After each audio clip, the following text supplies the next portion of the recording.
Greetings everyone, this is AmbientPixels, and yes, this has been a long time coming. We are back with the Spyro the Dragon franchise, and we're covering the sequel to the original game on the PlayStation. Rest in peace, caveman.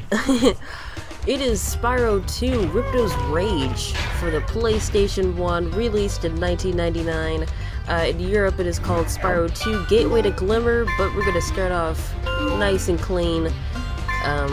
Yeah, sure. So this will be 100% run because these games are really easy to 100%. During cutscenes, I will not be talking because obviously I want you guys to hear the game because it'd be fair. It doesn't have subtitles during like in-game cutscenes. So what are we waiting for? Let's actually get the game started here. In the world of dragons.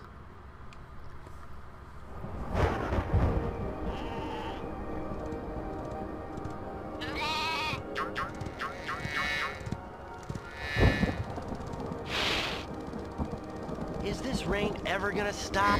I've forgotten what the sun looks like. We should go on vacation. Somewhere warm. Somewhere sunny. Dragon Shores! Yeah! I haven't been there since we kicked Nasty Nork's butt. How about it, Sparks? You up for a vacation at the beach? Last one there's a Nork!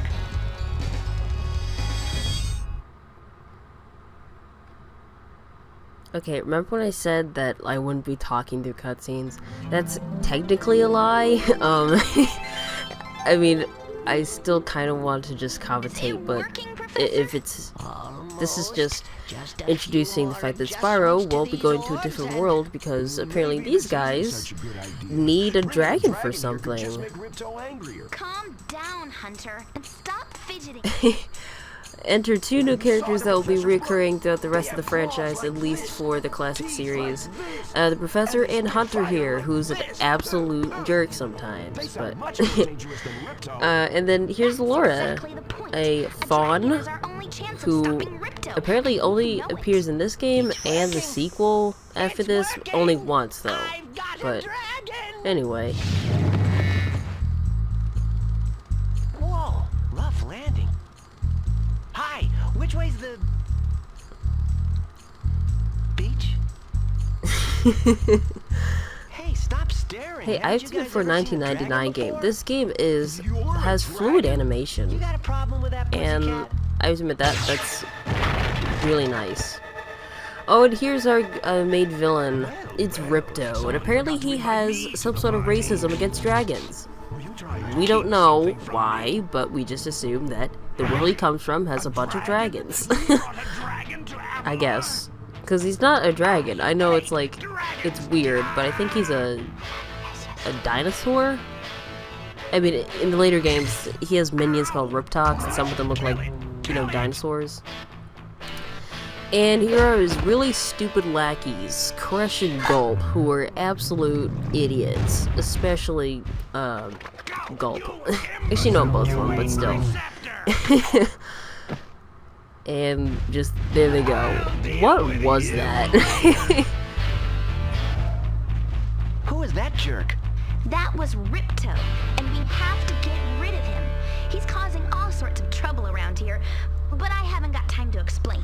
Here, take this magic guide to Avalar. And of course, this is our guidebook we'll be using throughout the rest of the game. Right now, I have to follow Ripto and see what he's up to. I'll meet you in Summer Forest, okay? Hey, wait a minute! And there they go. Into these messes, pal. Alright, so there's no time to waste. It's time to start this Let's Play. Spyro 2 Ripto's Rage. I'm so excited to get to this because I've been wanting to get back to the Spyro franchise, but of course I had no time to do it. It was just nothing but Sonic games. But anyway, before we start, let's go talk to this guy. Hi, Spyro! Welcome to Glimmer! I love this. I love this voice acting. I don't know. It's so cheesy. Can you stop them? So apparently we have to help these gem cutters, which look like kanga mice, or whatever they're called. I think they're from Australia. I gotta look, but yeah, we need to help with these gem cutters to help out their lizard infestation. But anyway, the name of the game, it's basically the same as it was in Spyro 2, but when you defeat enemies, you don't get gems this time. You get these little spirit things. I think spirit orbs. They'll be used to power up small power gates later on. You'll see that later in the stage, actually. This is just a simple stage. I have to say that, I don't know, just this game improves on a lot. And as you can see, I'm already using a new maneuver that Spyro the Dragon 2 introduces. If you glide and press the triangle button, instead of just dropping down, you now have a little hovering technique, which is actually really helpful for when you think you're gonna die trying to reach a platform. Oh my god, if Spyro the Dragon used this earlier, so good, but no. It doesn't work like that, apparently. So we're just going to collect most of the gems. You'll also be seeing another collectible, since we're not saving dragons in this game, nope. They pretty much all saved, for the time being anyway. We'll be collecting something else, but for right now we're gonna meet another character that's reoccurring. Hi, Zoe. Spyro. I'm a friend of Alora's, Hello. and she's asked me to help you out. Whenever you find me, I'll remember your progress like this. That zap means that if you get into trouble, I'll return you to this place. See you around. So if you die, she takes you straight back to where you got last zaps, which can be really helpful compared to just stepping on a pedestal in the last game, which was, I have to say, really annoying, especially if you want to save your game, but of course, you have to physically step on the pedestal, and then you have to restart all the way back to the first part of the stage. That was like the most annoying thing.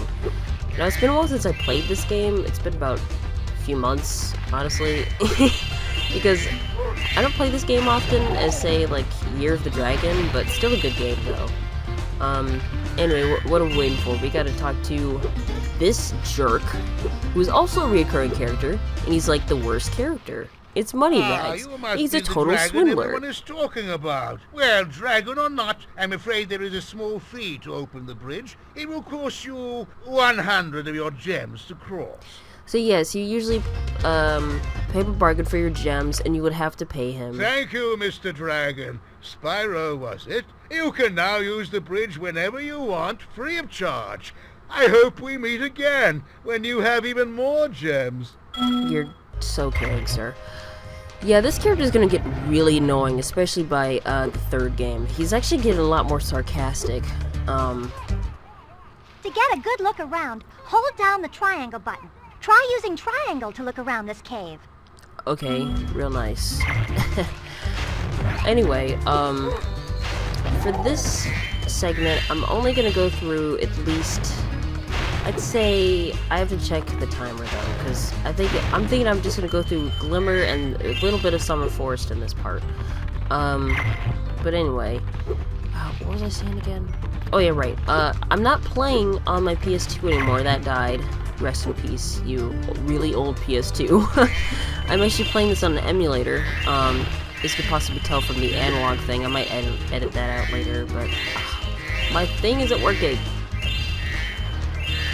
Okay, so there's actually a special little cheat you can do with Sparks here. If you hold down the L1, R1, L2, and R2 buttons all together, you can actually point to treasure that's still hanging around, which is actually really nice. The game doesn't tell you that, by the way, in-game. You have to look at the manual, and that's kind of stupid. But, you know, this is a 90s game, and, you know, they didn't think about that kind of stuff. Just putting that stuff right in their games right off the bat, so. I'm playing this via an Xbox controller. I know it's, like, really weird for me saying that, but I don't have enough money to buy myself a PlayStation 4 controller, because I don't own a PS4. So, Great! The Superfly power-up is active, and you can restart our gem lamps. Flame all the lamps quickly, and the big gem lamp will light. The power-up will give you enough magic to fly for a short time. yes, of course. So, as I said before, if you defeat enough enemies, you actually unlock a power gate, which will get you a special ability for a short amount of time, though. So for example, this gives you the ability to fly. For a short amount of time. What was that? Whatever. There we go. Alright. There. Oh no, don't be stupid. Come on, come on, come on. Got it. Alright. explain a little more after this little exchange here. Thanks for helping me light the lamp, Spyro. A fairy gave me this orb, but I like gems better. You take it instead. Alright, so instead of saving dragons, we actually get this little orb here. Orbs are basically our main collectibles that we need to get. It's not only gems you need to collect in this game now, or dragons. It is now... excuse me, ladybugs. Oh, I forgot to tell you, fodder, of course, you'll be needing 4 sparks here. Of course, when you flame them, they give out a little butterfly, and this time, even when your health is full, you'll still eat butterflies, because if you collect a certain amount of them, you get an extra life, which is actually really nice. Anyway, power-ups, they'll be varied throughout the rest of this game. For example, some of them you'll get like the supercharge again, I think super flame. It's a bit different than it was in the first game, so there's also that. Let's see, what else can we do? Now, for this one, you can cheat, technically, in order to get all the gems in this area, and all the orbs, but for the time being, I won't be using cheats this time. These little lizards have eaten my entire crop of gems. I've tried hitting them with rocks, but they're too fast for me. You can try using one of my rocks. If you have any questions, just ask me. Yeah, so I won't be sequence breaking in this one. It's gonna be kind of boring a little bit, just a little. But if there's a glitch that I know on the top of my head, I will show it off. So anyway, so what we need to do is we need to help this guy Bouncer, which is a really awesome name for a Kangamouse. We need to shoot these lizards down with rocks, and so that's Nice basically shooting. it. Follow me to the next lizard. I think the next lizard will teach you how to aim, which of course you use the triangle button to aim at certain enemies or targets. So while this is a step up, you encounter a lot more mini games. In fact, this game is a lot of mini games and side quests in order to get 100%. Of course, they're built in with the level, so you don't have to worry about, you know, going back to the hub world to complete it. They're all within the level. So let's see if I can do this without aiming. No scope. Oh no, don't do that. Okay, I gotta rearrange these buttons after this episode. This is gonna get really annoying. Because my left bumper isn't working. To hit that lizard up high, you'll have to aim. Press and hold the triangle button to aim, then press circle to spit. Yes, of course. So it's just as I explained before, thank goodness redundancy isn't that bad to say it's the first game, but it's still kind of annoying, I have to admit. Thank you. Alright, so where are you going, dude? There you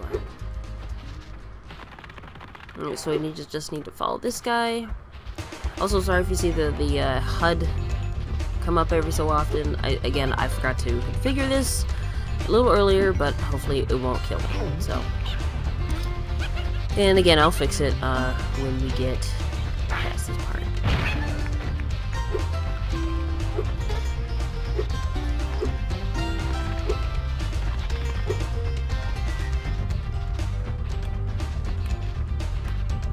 Alright. Okay, now I have to say, just as a random thing, the name Gateway to Glimmer doesn't make any sense for the European version because it's only for one level, and then that's it. You don't encounter the level ever again. So I think Ripto's Rage makes a lot more sense in that regard, because it's like saying, it's like calling a Kirby game a Kirby Adventure, no, Kirby's Entrance to Green Greens, and that's it. That's just weird.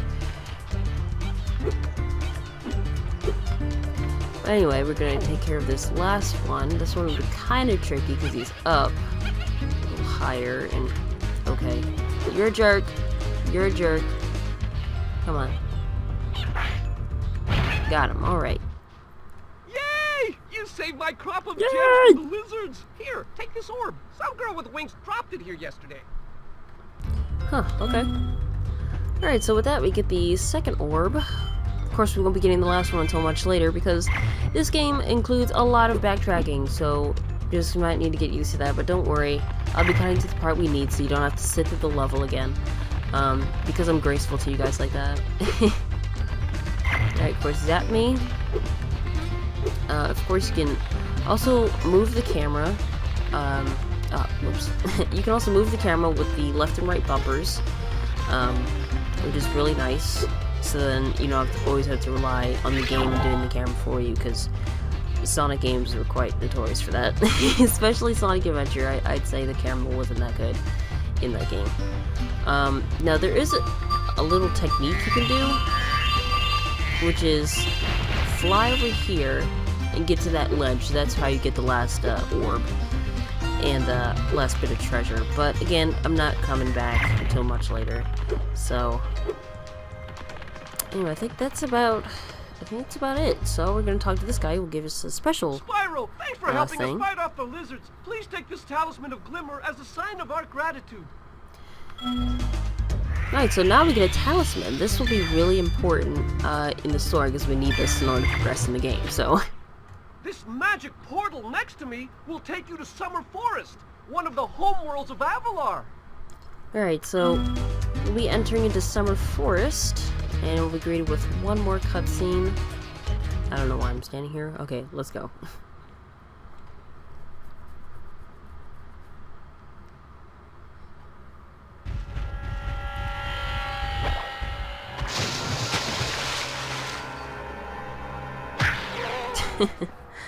Oh no!